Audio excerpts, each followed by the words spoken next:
السلام علیکم ورحمۃ اللہ وبرکاتہ۔ اس وقت میں آپ کے سامنے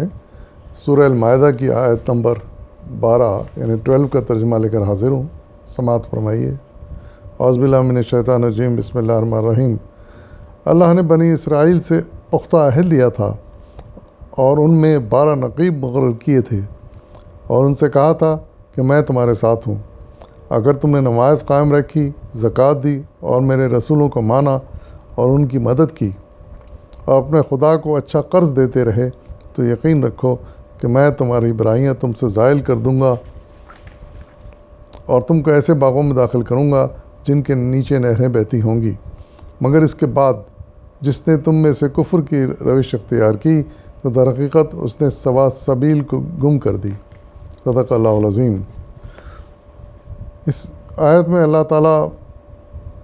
یاد دہانی کرا رہے ہیں کہ اللہ تعالیٰ نے بنی اسرائیل سے یعنی یہود و نصارہ سے پختہ عہد لیا تھا کہ وہ اس کی فرمانبرداری کریں گے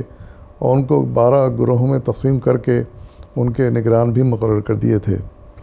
اور ان کو حکم دیا تھا کہ تم اگر نماز قائم رکھو گے، زکوٰۃ دو گے، میرے رسولوں کی پیروی کرو گے تو یہ اللہ تعالیٰ اپنے اوپر قرض کی طرح لیں گے اس کو، اور اس کے بدلے میں قیامت کے دن ان کی برائیاں دور کر دیں گے اور ان کو جنت کے باغوں میں داخل کریں گے جن کے نیچے نہریں بہہ رہی ہوں گی۔ لیکن اگر ان ہدایت کے باوجود، واضح احکامات کے باوجود بھی اگر انہوں نے کفر کی روش اختیار کی تو پھر وہ صحیح راستے صراط مستقیم سے یعنی بھٹک جائیں گے۔ تو یہ آیت بنی اسرائیل کے بارے میں ہے اور ان سے عہد کے بارے میں ہے، لیکن یہ آج ہم مسلمانوں پر بھی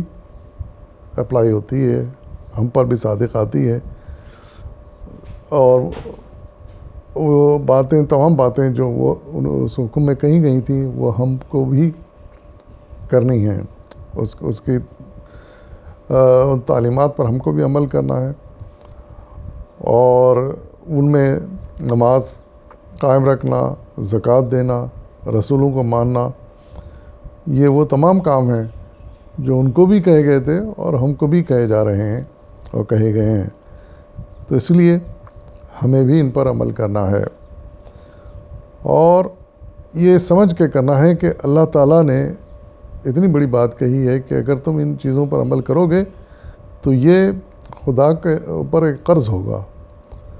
اور وہ قرض اس طرح واپس اللہ تعالیٰ کرے گا کہ برائیاں خواہ ان کی ہوں یا ہماری ہوں، برائیوں کو دور کر دے گا اللہ تعالیٰ، گناہوں کو مٹا دے گا اور ان اعمال کے بدلے میں ہم کو جنت کی نعمت سے مالا مال کرے گا۔ اور جنت کی جو نعمتیں ہیں اس کا تو جگہ جگہ ذکر قرآن میں آیا ہے، باغ ہوں گے، ان میں نہریں بہتی ہوں گی اور بے شمار نعمتیں ہیں جن کا مختلف جگہوں پر ذکر آیا ہے۔